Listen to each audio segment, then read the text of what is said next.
Assalamualaikum warahmatullahi wabarakatuh. Bagaimana kabar Bapak Ibu guru hebat Indonesia? Pada kesempatan kali ini saya akan memaparkan tentang aksi nyata modul 1.4 yaitu budaya positif. Assalamualaikum warahmatullahi wabarakatuh. Bagaimana kabar Bapak Ibu guru hebat Indonesia? Pada kesempatan Perkenalkan, saya Ferry Indra Arsanti, calon guru penggerak Angkatan 7 Kabupaten Tuban. Kemudian ini ada Bapak Rasmian MPD sebagai fasilitator dan Ibu Dr. Anda Hajah Dewi Insani MPD sebagai pengajar praktik. Perkenalkan, saya Ferry Indra Arsanti, calon guru penggerak Angkatan 7 Kabupaten. Berikut ini adalah diseminasi budaya positif yang telah saya lakukan pada tanggal 21 Januari tahun 2023 di Kantor Pusat Belajar Guru Tuban. Selamat menyaksikan. Terima kasih atas kehadirannya di sini. Di sini saya bukan orang hebat, Bu, tapi kita sama-sama belajar untuk berbagi ilmu. Kali ini dalam aksi nyata guru penggerak Angkatan 7 yaitu tentang budaya positif. Kebetulan di sini dari TKPKI Perbantuan ada 2 calon guru penggeraknya, yaitu saya dan Bu Cinanti. Ya, langsung saja ya Bu ya. Kita ke materi. Sebelumnya, are you ready?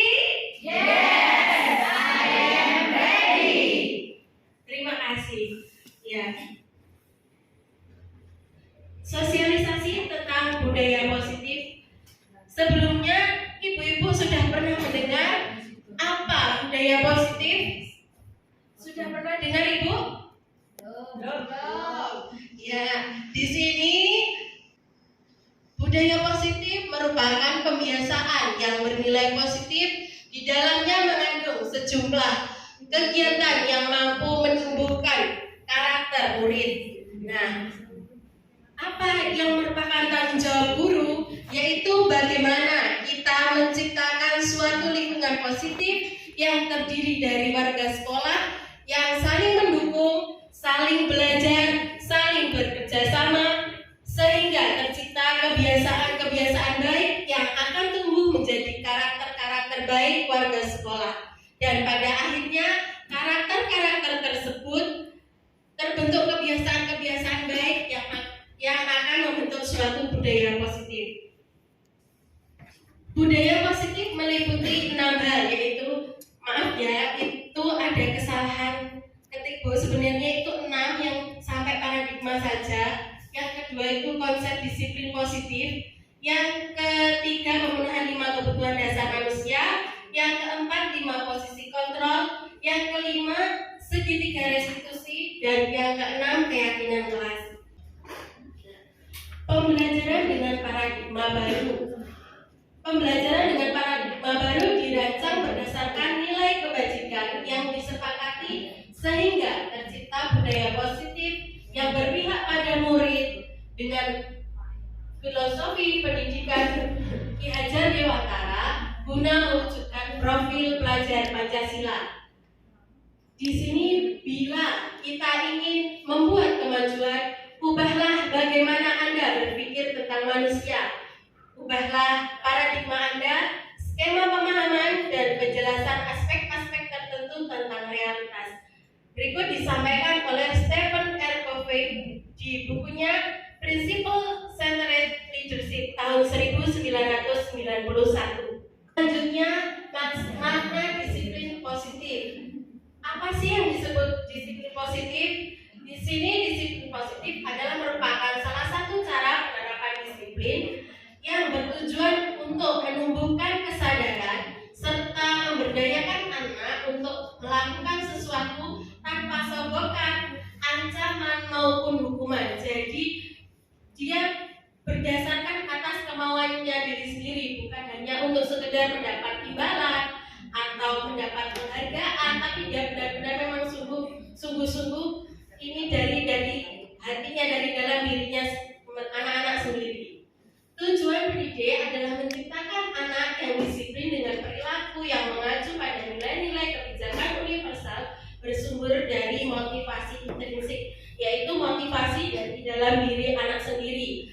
tadi ya Bu, bukan termasuk dari dorongan atau ancaman atau ingin mendapatkan penghargaan.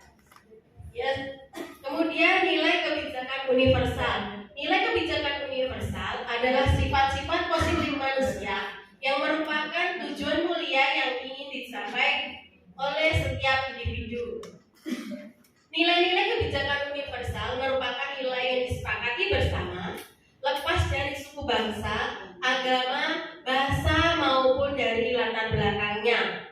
Salah satu nilai-nilai kebijakan yang ingin dicapai oleh setiap anak Indonesia kita kenal dengan profil pelajar Pancasila. Selanjutnya, ibu-ibu sudah pernah mendengar ya profil pelajar Pancasila? Sudah? Nah, saya ada lagunya Bu. Ini kita bisa menyanyikan lagunya bersama-sama. Pelajar Pancasila beriman dan bertakwa pada Tuhan Yang Esa dan berakhlak mulia, berkebinekaan global, gotong royong mandiri, kreatif dan bernalar kritis. Kita sama-sama nyanyi ya Bu ya. 1, 2, 3. Pelajar Pancasila beriman dan bertakwa pada Tuhan Yang Esa dan berakhlak mulia, berkebinekaan global, gotong royong mandiri, kreatif dan bernalar kritis. Terima kasih. Nah, berikutnya 5 kebutuhan dasar manusia. Apa saja 5 kebutuhan dasar manusia? Yaitu yang pertama penguasaan, yang kedua kesenangan, yang ketiga kebebasan, yang keempat kasih sayang, yang kelima rasa diterima, dan yang keenam bertahan hidup. Itulah 5 kebutuhan dasar manusia. Nanti untuk lebih jelasnya di materi ini ada link YouTube yang bisa ibu-ibu tonton tentang 5 kebutuhan dasar manusia.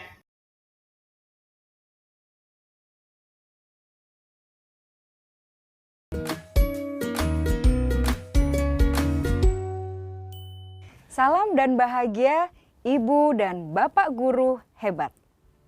Untuk membangun budaya sekolah yang positif dengan lingkungan yang aman dan mendukung murid untuk menjadi pribadi yang berdaya, seimbang, dan bahagia, salah satu upaya yang dapat dilakukan oleh guru adalah memahami kebutuhan dasar yang mendasari perilaku murid. Pada video kali ini, kita akan membahas tentang 5 kebutuhan dasar manusia.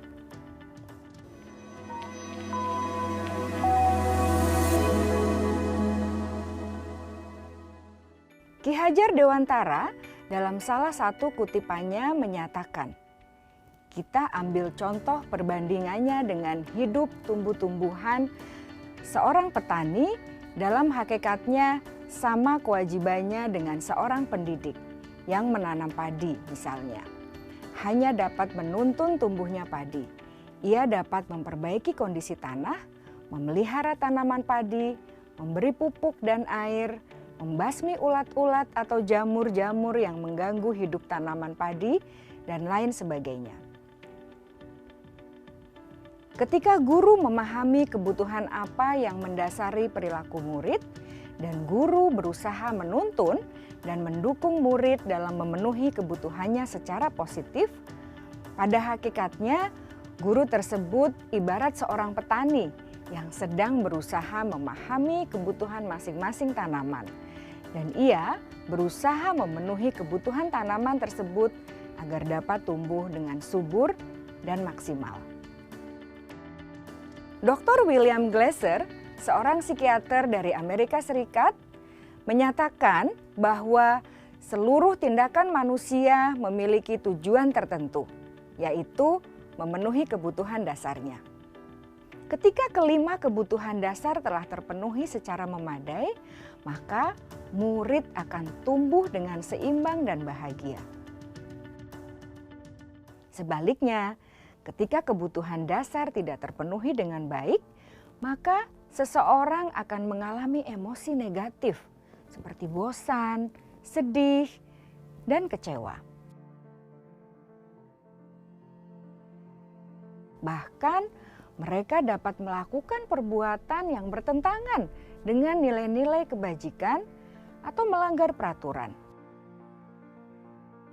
Dengan kata lain, perilaku buruk seseorang biasanya adalah respons dari kebutuhan yang tidak terpenuhi. Namun, mereka tidak tahu cara untuk menyampaikannya. Ada 5 kebutuhan dasar manusia menurut Dr. William Glasser, yaitu yang pertama, kebutuhan untuk bertahan hidup atau survival. Yang kedua, kebutuhan untuk merasa diterima atau love and belonging. Yang ketiga, kebutuhan akan kebebasan atau freedom. Yang keempat, kebutuhan akan kesenangan atau fun. Dan yang kelima, kebutuhan akan penguasaan atau power. Kebutuhan dasar yang pertama adalah kebutuhan yang bersifat fisiologis untuk bertahan hidup atau survival. Misalnya, kesehatan, rumah, dan makanan. Kebutuhan biologis sebagai bagian dari proses reproduksi, termasuk kebutuhan untuk tetap bertahan hidup. Kebutuhan untuk merasa aman juga termasuk dalam kebutuhan ini.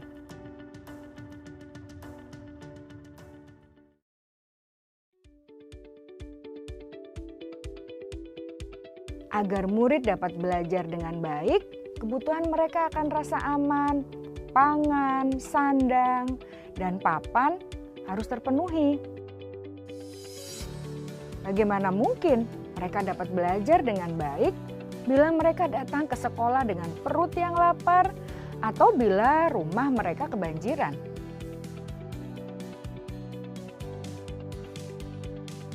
Setelah kita mengetahui kebutuhan pertama yang sebagian besar bersifat fisiologis, mari kita lihat kebutuhan kedua sampai kelima yang semuanya berhubungan dengan psikologis.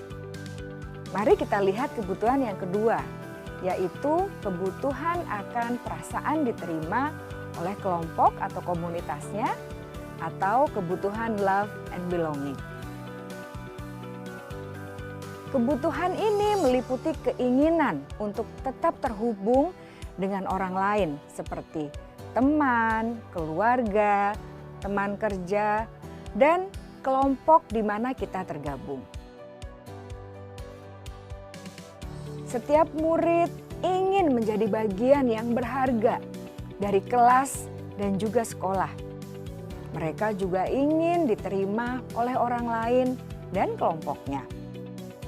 Bahkan, murid yang terlihat paling cuek pun jauh di dasar hatinya pasti ingin merasa diterima. Sebagai guru, seharusnya kita dapat menerima murid kita apa adanya, sesuai dengan kodratnya. Karena setiap murid adalah unik. Mereka memiliki kekuatannya masing-masing, sehingga guru seharusnya bisa menciptakan kesempatan untuk murid berkolaborasi dan memiliki ikatan emosi satu sama lain. Murid-murid yang memiliki kebutuhan yang besar untuk merasa diterima, biasanya mereka belajar karena suka pada gurunya, dan mereka juga suka bekerja dalam kelompok. Kebutuhan yang ketiga adalah kebutuhan akan kebebasan atau kebutuhan membuat pilihan. Murid harus diberi kesempatan untuk membuat pilihan dan bertanggung jawab atas pilihan yang mereka telah ambil. Memberi mereka kebebasan bukan berarti membiarkan mereka melakukan apa saja yang mereka mau, melainkan lebih memberi mereka kesempatan untuk membuat pilihan, menyuarakan pendapat mereka dengan percaya diri, dan memberi mereka kesempatan untuk mencoba hal-hal yang baru. Pembelajaran dengan metode yang beragam dan menarik juga akan memenuhi kebutuhan murid tentang kebebasan ini. Pembelajaran berdiferensiasi di mana guru menyediakan beberapa jenis tugas yang bisa dipilih oleh murid sesuai minat mereka, sangat baik untuk mengembangkan murid menjadi lebih mandiri dan memiliki motivasi internal. Karena kebutuhan akan kebebasan pada dasarnya adalah kebutuhan untuk mandiri, memiliki otonomi, memiliki pilihan, dan mampu mengendalikan arah hidupnya sendiri.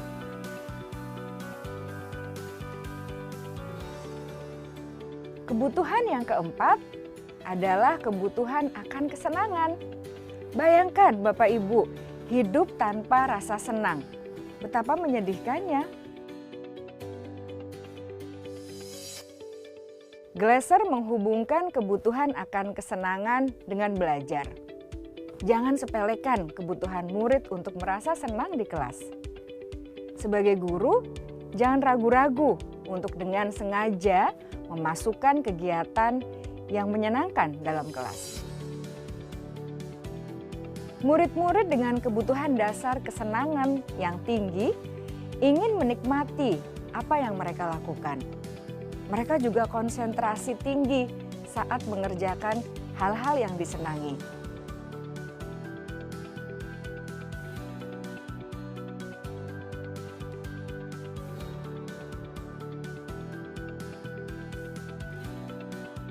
Kebutuhan yang kelima adalah kebutuhan akan penguasaan. Setiap murid memiliki kebutuhan untuk merasa kompeten, menjadi terampil, diakui pencapaian dan keterampilannya, didengarkan, bisa membuat dampak dan pengaruh, dan memiliki rasa harga diri. Mereka sebaiknya diberi kesempatan untuk membuat keputusan tentang hal-hal yang penting dalam hidupnya dan tidak merasa dikontrol oleh sistem sekolah. Pada murid yang telah menginjak usia remaja, seringkali mereka merasa tidak memegang kendali atas kehidupannya sendiri, karena guru kerap kali berpengaruh dalam mengambil keputusan. Murid-murid yang memiliki kebutuhan dasar akan penguasaan yang tinggi, biasanya selalu ingin menjadi pemimpin. Mereka juga suka mengamati sebelum mencoba hal-hal yang baru. Mereka juga perfeksionis dan merasa kecewa bila melakukan kesalahan.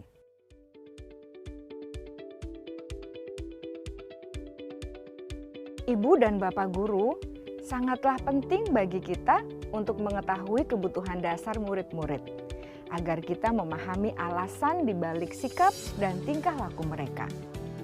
Bila murid berperilaku buruk atau melanggar peraturan, sehingga tindakannya tidak sesuai dengan nilai-nilai kebajikan, maka guru harus mencari tahu alasan yang mendasari tindakan tersebut dan kebutuhan apa yang belum terpenuhi. Melalui percakapan dengan guru dalam pendekatan disiplin positif, murid dapat diajak untuk bersikap reflektif dalam mengenali kebutuhan-kebutuhan yang berusaha mereka penuhi dan mendasari tindakan mereka. Jika guru mengabaikan perilaku buruk murid-murid, maka perilaku tersebut akan berpengaruh pada suasana kelas yang kurang kondusif dan akan berpengaruh pada tujuan dari pendidikan itu sendiri. Ibu, Bapak guru hebat, mari kita menjadi guru yang lebih baik dengan memahami kebutuhan dasar murid-murid kita dan senantiasa membimbing mereka untuk menjadi pribadi yang berdaya, seimbang, dan bahagia. Salam dan bahagia, Ibu dan Bapak guru hebat.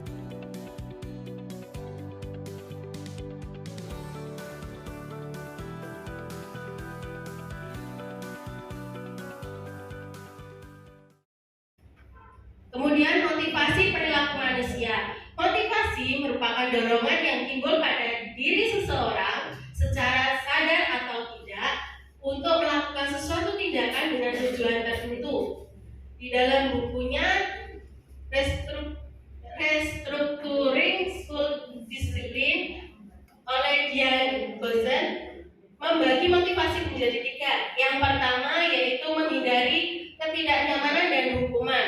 Misalnya dia tidak ingin terlambat karena alasannya menghindari hukuman. Nanti kan biasanya gini, saya nanti kalau terlambat saya akan mendapat hukuman dari ibu guru. Nah, itu karena disiplin karena takut, yang merupakan motivasi ekstrinsik. Yang kedua, mendapat imbalan atau penghargaan. Nah, contohnya nanti kalau aku tidak datang terlambat, nanti aku akan diberi hadiah oleh ibu guru. Saya seperti itu.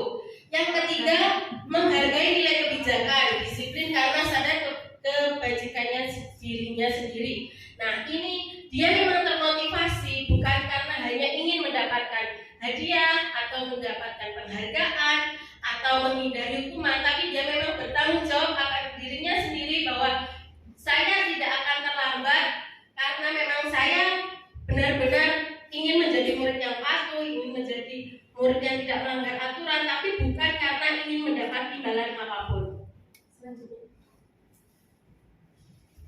Nah, di sini ada konsep disiplin dengan identitas gagal dan identitas sukses. Kita bahas dulu konsep disiplin gagal, yaitu yang pertama hukuman. Apa sih hukuman? Hukuman itu biasanya menyakitkan. Nah, murid menjadi takut, memaksa, murid menyembunyikan kesalahan, dan murid jadi rendah diri. Biasanya kalau habis dihukum, dia merasa bersalah, merasa mungkin dia lebih rendah dari temannya. Biasanya kadang bisa seperti itu. Kemudian penghargaan. Ternyata penghargaan itu juga tidak murni bagus untuk anak-anak karena tidak efektif, merusak hubungan atau timbul rasa iri. Biasanya temannya yang ini dapat, yang ini tidak. Kenapa saya kok tidak dapat? Kenapa saya dapat? Yang ini dapat, saya tidak. Seperti itu. Terus mematikan kreativitas, menghubung dengan sistem ranking dan merampas hak menghargai diri sendiri. Lalu konsep disiplin identitas sukses. Yang pertama yaitu konsekuensi. Konsekuensi menguatkan jarak pendek, monitoring berkelanjutan, stimulus respon. Murid menghormati peraturan dan kehilangan waktu merenungi kesalahan. Dia akan lebih fokus kepada konsekuensi yang dijalani, bukan hanya merenungi kesalahannya. Kemudian restitusi. Nah, ini juga merupakan ilmu baru Bu yang baru saya dapatkan kemarin waktu mengikuti CGP. Ya, restitusi. Yang pertama murid bertanggung jawab untuk perilakunya. Yang kedua fokus pada pemecahan masalah jangka panjang. Yang ketiga murid menghormati diri dan orang lain. Yang keempat dalam kontrol diri sendiri memegang kontrolnya. Dan yang terakhir yang kelima murid bersemangat memperbaiki kesalahan. Jadi yang bisa mengontrol dirinya sendiri adalah murid. Dia menjadi lebih bersemangat dalam memperbaiki kesalahannya. Konsep disiplin pendekatan restitusi yaitu suatu cara menanamkan disiplin positif pada murid. Pendekatan restitusi adalah proses menciptakan kondisi pada murid untuk memperbaiki kesalahan mereka sehingga mereka bisa kembali kepada kelompok mereka dengan karakter yang lebih kuat.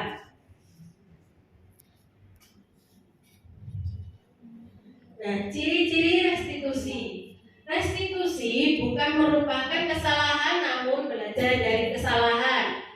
Selanjutnya memperbaiki hubungan, tawaran bukan paksaan, menuntut untuk melihat ke dalam diri, mencari kebutuhan dasar yang mendasari tindakan. Tadi ya Bu ya berhubungan dengan 5 kebutuhan dasar manusia.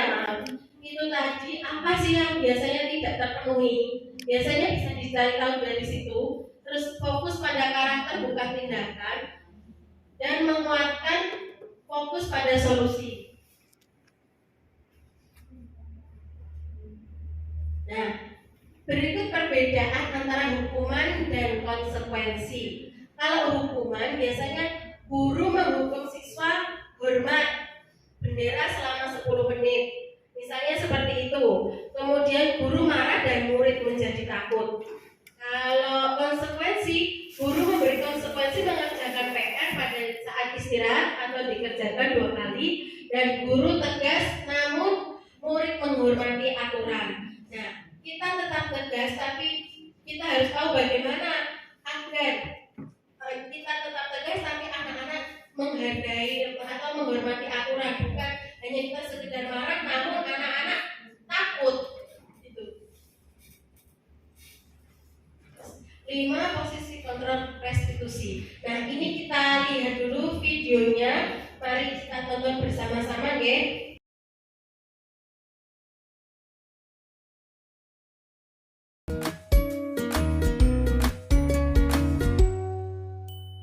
Salam bahagia Ibu dan Bapak guru hebat.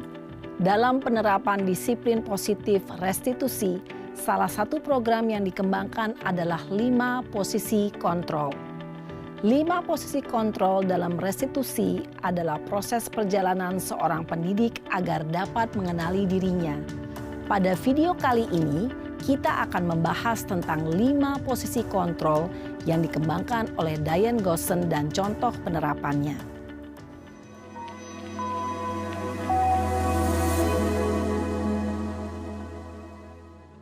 5 posisi kontrol itu adalah 1. Posisi penghukum. 2. Posisi pembuat merasa bersalah. 3. Posisi teman. 4. Posisi pemantau atau monitor. Dan 5. Posisi manajer. Untuk lebih memahami kelima posisi tersebut, mari kita saksikan kasus Naren yang terlambat hadir 20 menit di sekolah dan melihat bagaimana kelima posisi kontrol dalam menghadapi masalah tersebut.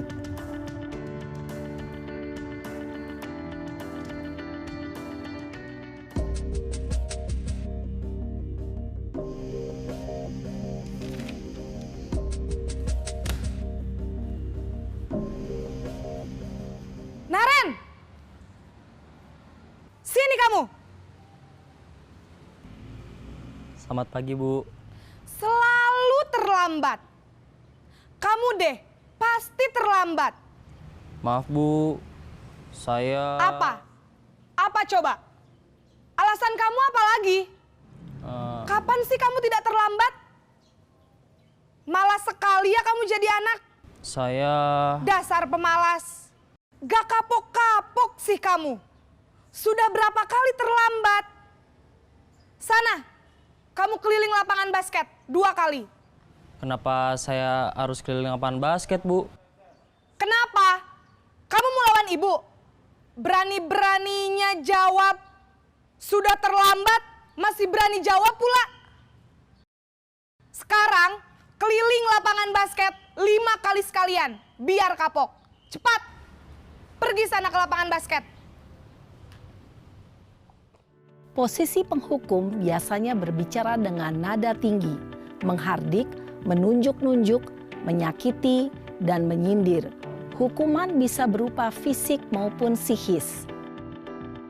Ibu dan Bapak guru hebat, dampak yang terjadi pada murid ketika guru berada pada posisi penghukum adalah murid cenderung akan memberontak, bahkan menyimpan dendam.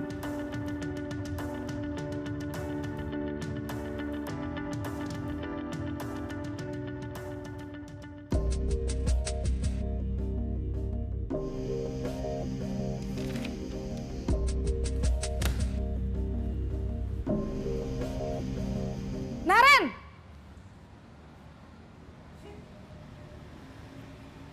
Selamat pagi, Bu. Naren. Kamu kenapa terlambat lagi, nak? Ya Tuhan, Naren. Kamu senang ya bikin ibu susah ya? Kalau kamu terlambat lagi, nanti ibu yang ditegur bapak kepala sekolah, nak. Disangka ibu tidak bisa membina kamu. Duh, gimana ini? Maaf, Bu. Duh, Gusti Naren. Naren, kamu suka ya kalau ibu ditegur bapak kepala sekolah? Terus, sekarang ibu harus tulis apa ini di buku absen? Ini kamu sudah sering terlambat loh. Ibu harus apa coba? Maaf Bu, maaf sekali. Ya sudah, lain kali jangan bikin ibu susah lagi ya nak ya. Ibu tidak akan kuat lagi kalau kamu begini terus. Bisa jantungan kalau ibu ditegur bapak kepala sekolah. Sana cepat ke kelas. Maaf ya Bu, maaf sekali. Posisi pembuat rasa bersalah berbicara dengan nada tenang, cenderung lembut. Namun kata-kata yang diutarakan membuat murid merasa menjadi orang yang gagal. Memandang buruk dirinya sendiri, merasa tidak berharga, dan tidak sanggup membahagiakan orang lain. Ketika guru mengambil posisi pembuat rasa bersalah, murid akan menganggap dirinya yang bersalah dan ia akan menyimpan emosi negatif tersebut di dalam dirinya.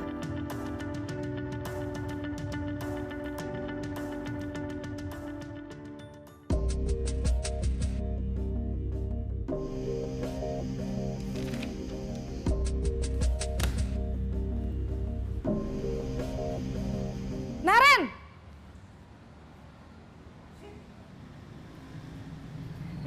Selamat pagi Bu.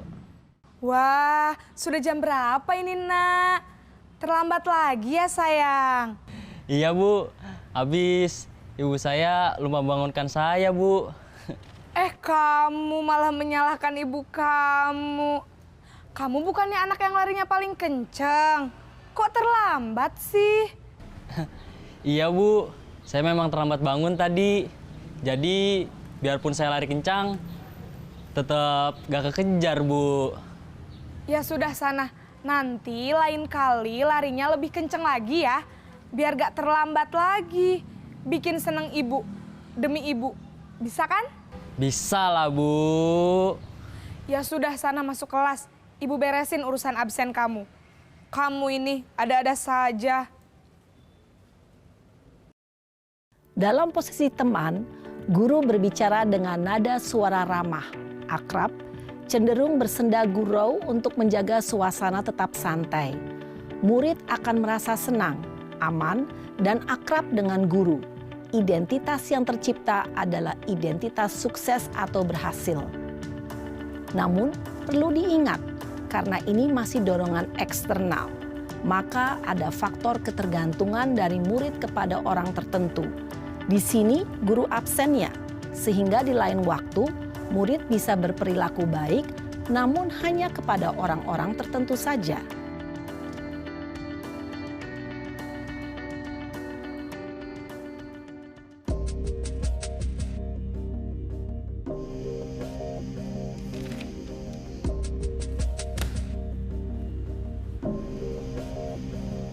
Naren!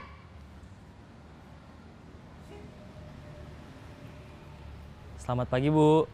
Naren, apa peraturan sekolah kita tentang jam berapa kita harus masuk sekolah, nak? Kita harus di sekolah jam 7 Bu. Iya, betul. Sekarang sudah jam 7.20. Naren sudah tahu konsekuensinya jika terlambat hadir. Paham Bu, saya harus tinggal kelas pas jam istirahat selama 20 menit. Iya, benar. Konsekuensinya demikian. Jadi nanti jam 9.30 pas istirahat, kamu harus tinggal di kelas, kerjakan tugas tambahan untuk ketertinggalan kamu, ya? Baik Bu. Posisi pemantau mengandalkan penghitungan atau data untuk mengontrol murid. Guru mengarahkan murid berdasarkan peraturan dan konsekuensi. Seorang pemantau menunjukkan bahasa tubuh dan ekspresi wajah yang datar dan cenderung formal.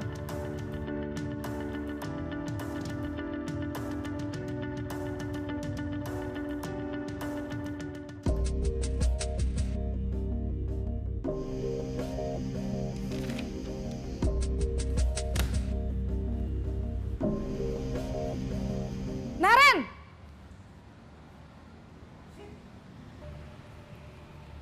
Selamat pagi Bu. Selamat pagi, Naren. Maaf Bu, saya terlambat. Iya, sekolah masuknya jam 7, sekarang sudah jam 7.20. Jadi sekarang bagaimana ini, Naren? Maaf Bu, saya lupa setel alarm saya semalam. Baiklah, menurut kamu, keyakinan sekolah yang mana yang perlu kamu tingkatkan? Menghargai diri sendiri dan orang lain mungkin ya Bu. Setuju. Jadi, apakah Naren meyakini prinsip saling menghormati tersebut? Iya Bu, saya meyakininya. Apakah Naren bersedia memperbaiki masalah keterlambatan ini? Bersedia Bu. Bagaimana kamu akan perbaiki masalah keterlambatan ini? Saya akan coba untuk tidak lupa menyetel alarm saya Bu. Baik, kalau Naren lupa menyetel alarm di rumah, ada orang yang kira-kira bisa bantu mengingatkan tidak? Ada Bu, kakak saya, Kak Ema. Ada lagi selain Kak Ema? Selain Kak Ema, ada ibu saya. Baik, jadi yang mengingatkan Naren adalah Kak Ema dan ibu kamu ya? Kira-kira akan mulai setel alarm kapan nih Naren? Setelah pulang sekolah, akan segera saya lakukan. Baik, jadi Naren akan setel alarm untuk bangun besok pagi dan akan diingatkan oleh kakak dan ibunda Naren ya. Ada lagi yang mungkin perlu dilakukan Naren? Agar tidak terlambat bangun lagi. Tidak ada Bu. Baik Naren, terima kasih untuk kerjasama kamu. Sekarang kamu perlu kembali ke kelas untuk belajar. Baik Bu, terima kasih. Posisi manajer adalah posisi kontrol yang disarankan untuk membimbing murid memiliki sikap disiplin yang positif, yaitu murid yang mandiri, bertanggung jawab, dan dapat memecahkan masalah. Tujuan dari posisi ini adalah agar murid dapat berefleksi atas tindakannya. Guru akan dengan tulus memberikan pertanyaan-pertanyaan bermakna, sehingga membuat murid dapat belajar dari kesalahannya dan mencari sebuah solusi untuk menyelesaikannya. Ibu dan Bapak guru hebat, setelah mengamati adegan kelima posisi kontrol tadi, kira-kira posisi mana yang paling ideal? Posisi mana yang dapat menunjang motivasi intrinsik murid? Ya, tentu posisi manajer. Posisi ini memang posisi ideal yang ingin dituju setiap pendidik. Pada posisi inilah, guru dapat menerapkan disiplin positif yang berpihak pada murid, yang memerdekakan murid. Perjalanan seorang pendidik tentunya tidak mudah untuk sampai pada posisi seorang manajer. Namun, tujuan kita pasti, yaitu menciptakan murid-murid yang mandiri, merdeka, dan bertanggung jawab. Semoga penggambaran 5 posisi kontrol yang telah diperlihatkan ini dapat menjadi ajang refleksi bagi kita semua, agar dapat terus mengasah dan menerapkan disiplin positif yang memerdekakan murid. Mari terus berlatih dan bersemangat. Selamat menerapkan. Salam dan bahagia Ibu dan Bapak guru hebat.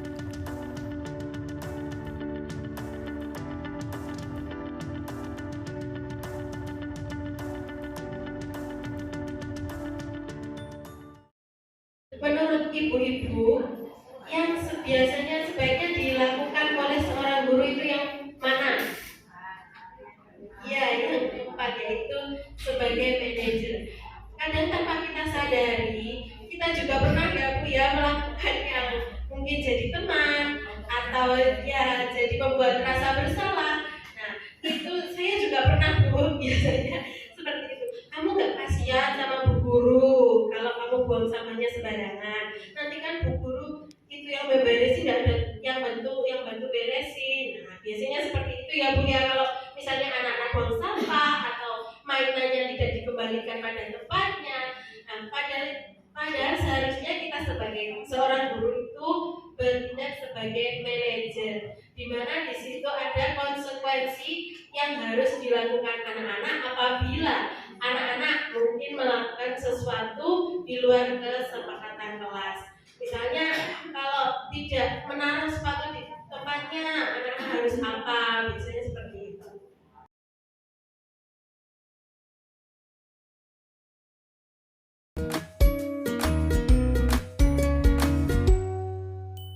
Salam dan bahagia Ibu dan Bapak guru hebat. Pada video kali ini kita akan membahas tentang salah satu program disiplin positif yang diterapkan di lingkungan sekolah yang dikenal dengan nama restitusi.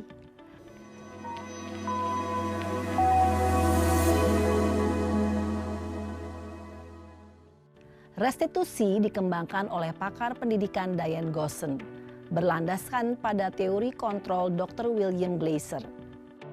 Segitiga restitusi adalah suatu proses dialog yang dijalankan oleh guru atau orang tua agar dapat menghasilkan murid yang mandiri dan bertanggung jawab.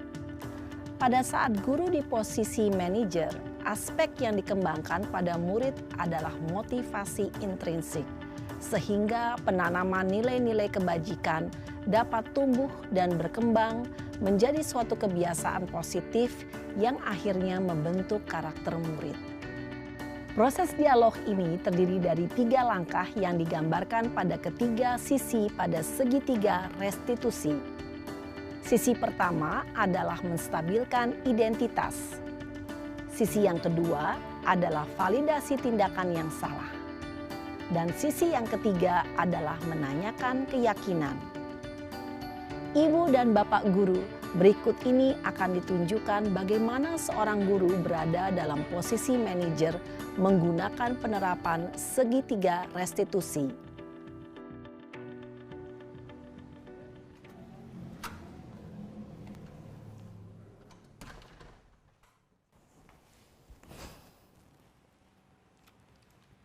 Siang, Sarah.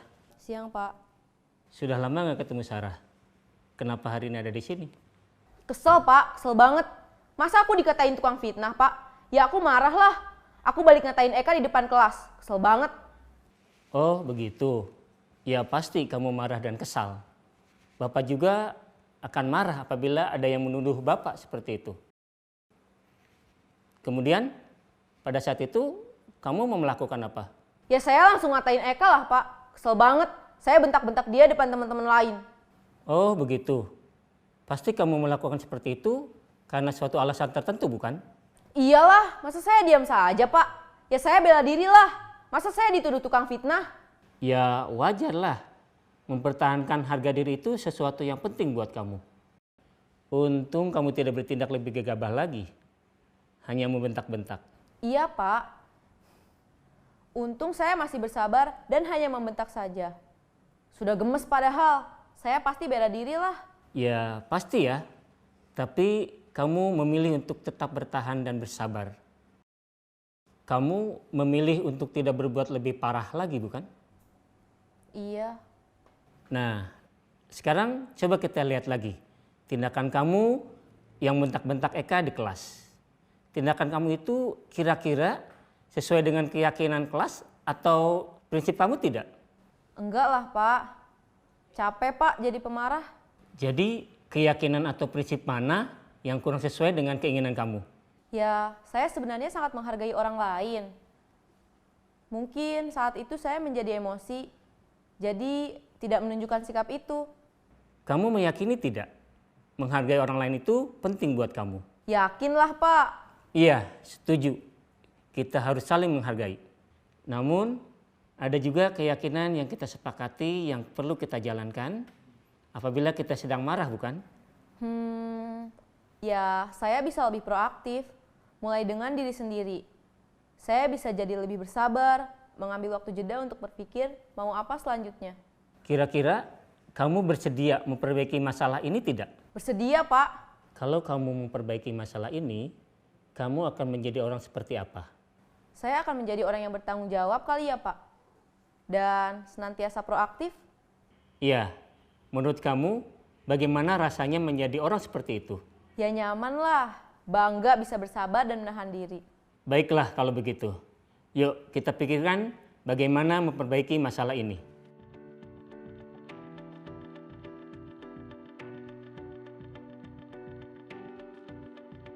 Ibu dan Bapak guru hebat, baru saja kita menyaksikan contoh bagaimana seorang guru berada dalam posisi manajer menggunakan penerapan segitiga restitusi. Mari kita bahas satu persatu. Pada sisi pertama, menstabilkan identitas berdasarkan pada prinsip bahwa membuat kesalahan adalah bagian dari proses pembelajaran. Sisi pertama dari segitiga ini berperan menggeser identitas murid dari identitas gagal ke identitas sukses. Murid yang sedang bertingkah laku yang tidak pantas atau menarik diri saat itu sedang mengalami identitas gagal. Bila kita mengkritiknya, maka posisinya tidak akan berubah. Kita bisa mengajukan pernyataan-pernyataan ini. 1. Membuat kesalahan sesuatu yang wajar. 2. Manusia tidak ada yang sempurna. 3. Kita bisa memperbaiki masalah ini. 4. Saya tidak menanyakan kesalahannya. Saya lebih fokus bagaimana memperbaiki masalah ini. 5. Apakah saat ini kamu tengah menjadi orang yang baik untuk dirimu sendiri? Pada sisi kedua, validasi tindakan yang salah berlandaskan pada prinsip bahwa setiap perilaku berupaya memenuhi suatu kebutuhan tertentu. Guru yang telah memahami teori kontrol akan bergeser dari pemikiran stimulus respon menjadi proaktif dan mencoba untuk mengenali tujuan dari perilaku murid.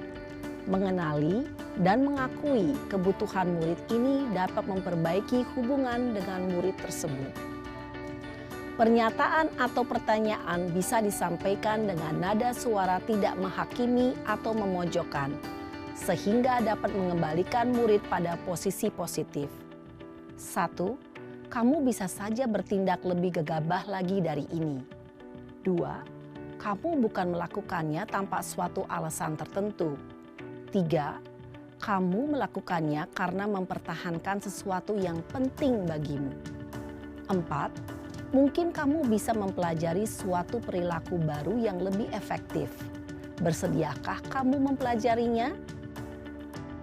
Selanjutnya, kita akan simak sisi terakhir, yaitu menanyakan keyakinan. Teori kontrol menyatakan bahwa pada dasarnya kita termotivasi secara intrinsik. Pada saat perilaku yang salah telah divalidasi dan identitas sukses telah stabil, maka murid telah siap mengaitkan keyakinan-keyakinannya dengan tindakannya yang salah, dan pemikirannya telah bergeser ingin menjadi orang yang dituju.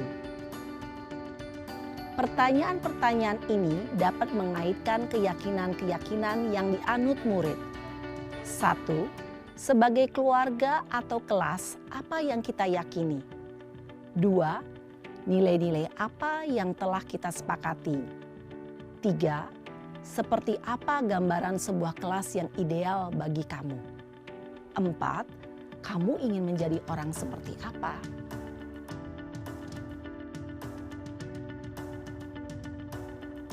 Dalam menerapkan segitiga restitusi, perlu diperhatikan beberapa hal, yaitu 1. Perilaku yang salah perlu dikaitkan dengan nilai-nilai atau keyakinan-keyakinan yang telah disepakati atau dituju. 2. Kesediaan orang yang melakukan kesalahan untuk memperbaiki masalah. 3. Pemecahan masalah sebisa mungkin relevan atau memiliki hubungan dengan masalah yang ada. 4. Usaha. Perlu adanya suatu usaha perbaikan dari pihak yang berbuat kesalahan. 5. Waktu. Perlu didedikasikan waktu dari pihak yang berbuat kesalahan. Tanyakan kapan akan mulai diberlakukan usaha untuk memperbaiki masalah. Dengan memahami struktur penerapan segitiga restitusi, diharapkan guru dapat menerapkan posisinya sebagai manajer dengan mengajukan pertanyaan-pertanyaan bermakna yang dapat membuat murid menjadi lebih percaya diri, bertanggung jawab, dan mandiri. Nah, Ibu Bapak Guru perlu tidaknya mengikuti ketiga tahapan dalam segitiga restitusi bergantung pada ringan beratnya suatu permasalahan. Misalnya, bila permasalahan tersebut ringan, maka tidak perlu dijalankan secara berurutan. Bahkan bisa semudah menanyakan, apa keyakinan yang kita sepakati? Dengan menjalankan segitiga restitusi, dengan mengajukan pertanyaan-pertanyaan bermakna, diharapkan murid menjadi lebih kuat secara pribadi, dapat membuka wawasan murid agar dapat menyelesaikan permasalahannya sendiri, semakin percaya diri, mandiri, dan merdeka. Salam dan bahagia, Ibu Bapak Guru hebat.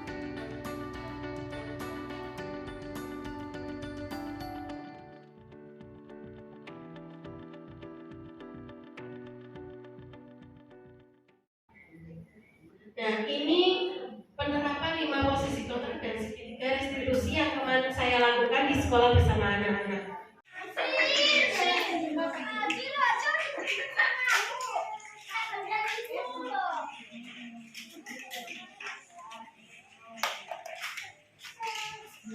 Mbak Zahira, kenapa sampahnya kok dibuang di situ? Sebelum bermain, kalau mau buang sampah di mana? Di tempat sampah ya, silakan dibuang di tempat sampah. Oke, terima kasih sudah membuang sampah pada tempatnya.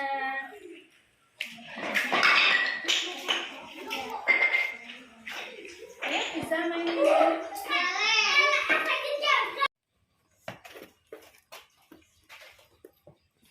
Mbak Zahira, sini sayang. Ya, sini.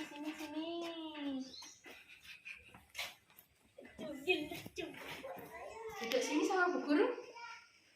Bisa? Mbak Zahira, tadi Mbak Zahira kenapa kok buang sampah sembarangan? Mau main? Oh, mau main. Iya. Mbak Zahira suka bermain? Suka. Mbak Zahira suka main apa? Lompatan. Oh iya. Nah, sebelum bermain, Mbak Zahira tadi sudah buang sampah sembarangan. Tapi Mbak Zahira perlu diingat ya, kalau di kelas kita ada kesepakatan kelas. Apa kesepakatan kelasnya? Buang sampah kepada tempatnya. Oke, pintar sekali. Nah, lain kali Mbak Zahira harus buang sampah di mana? Di tempatnya. Nah, di tempatnya. Kalau buang sampah di tempatnya. Ya, terima kasih ya Mbak Zahira. Boleh main lagi. Terima kasih Bu Inja. Mulai sekarang aku akan buang sampah di tempatnya.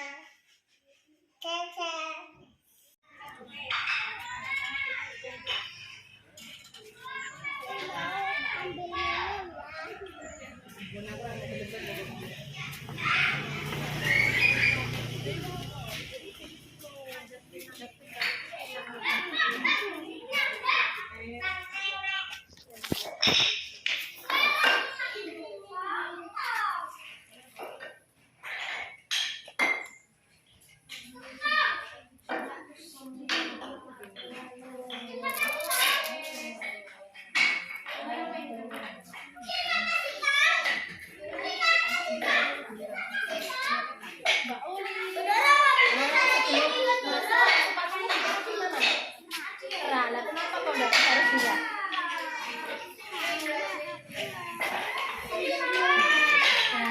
Sebelum ambil minum, seharusnya kalau masuk kelas sepatunya ditaruh di mana dulu? Ya, silakan ditaruh di rak dulu.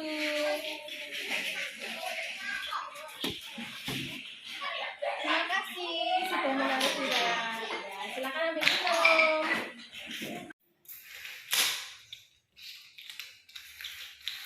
Mbak Uli, sini. Sini.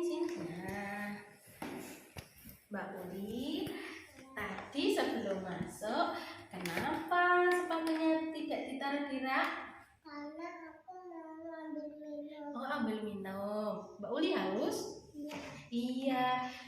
Tapi sesuai dengan kesepakatan kelas kita, kalau kita mau masuk kelas, harus sepatunya ditaruh di mana? Di rak. Ya, besok lain kali kalau Mbak Uli mau masuk kelas, sepatunya ditaruh di rak ya sayang ya. Oke, tas dulu. Makasih Bu Indra. Mulai sekarang aku akan menaruh sepatuku di rak. Dadah. Keyakinan kelas. Bagaimana cara membuat keyakinan kelas atau apa sih prosesnya, bagaimana saja? Yang pertama yaitu keyakinan kelas itu biasanya lebih abstrak. Kemudian sedikit saja biar mudah diingat, berupa pernyataan universal sesuai kondisi kelas di sekolah masing-masing agar mudah diterapkan. Yang selanjutnya dibuat dalam bentuk positif. Yang terakhir yaitu semua warga kelas atau warga sekolah dilibatkan dalam pembuatannya. Jadi kemarin itu waktu saya membuat itu, yang pertama membuang sampah pada tempatnya, kemudian menaruh sepatu di rak, kemudian yang ketiga itu menaruh tas pada tempatnya bila sesudah belajar. Nah, biasanya seperti itu. Kemudian anak-anak kemarin juga sudah saya ajak, saya yang membuat tulisannya itu saya, karena anak-anak kita kan masih di TK. Jadi kalau anak SD, biasanya SD, SMP itu kan sudah bisa menulis sendiri. Dia nanti ditempel pada kertas yang sudah disediakan bu guru, biasanya seperti itu, kemudian ditempel. Tapi kalau untuk anak-anak yang masih TK, kita biasanya anak-anak sendiri yang harus apa anak-anak, misalnya anak-anak nanti itu menyebutkan harus membuang sampah pada tempatnya bu, itu. Kemudian anak-anak langsung membuat itu, kita membuat tulisan itu. Nah, anak-anak nanti yang nempel seperti itu. Nah, ini sudah saya sosialisasikan juga kepada wali murid. Jadi wali murid juga tahu bu. Oh, kemarin itu membuat kesepakatan kelas, isinya keyakinan kelas. Maaf, itu isinya seperti ini. Jadi nanti anak-anak, orang tuanya juga tahu apa yang dilakukan anak-anak di sekolah, apa yang ada di sekolah, keyakinan kelas yang sudah disepakati bersama. Itu kemarin keyakinan kelas yang kita buat di kelas dan sudah saya tempel di dinding kelas saya di sekolah. Ya, terima kasih Ibu atas perhatiannya. Mohon maaf atas segala kekurangan. Salam sehat, salam bahagia. Guru penggerak, bergerak, tergerak, menggerakkan. Wassalamualaikum warahmatullahi wabarakatuh.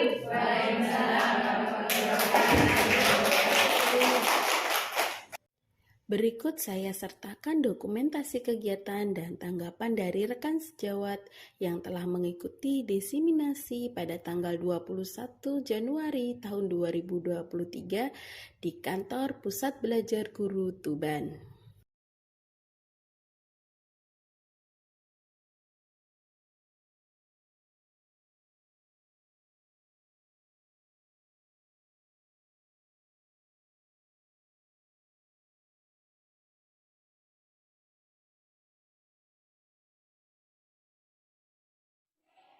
Assalamualaikum warahmatullahi wabarakatuh. Perkenalkan, nama saya Ibu Silviani dari TK PGRI Munggahan Kulon. Setelah saya mengikuti kegiatan ini, saya termotivasi untuk bisa menerapkan budaya positif terhadap anak didik saya di kelas, terutama dalam proses restitusi. Terima kasih. Semoga bisa memberikan manfaat dan tetap semangat. Wassalamualaikum warahmatullahi wabarakatuh. Terima kasih, demikianlah paparan tentang diseminasi budaya positif yang telah saya lakukan dengan rekan sejawat. Tetap semangat, tetap bergerak, tergerak, dan menggerakkan. Salam sehat, salam bahagia. Wassalamualaikum warahmatullahi wabarakatuh.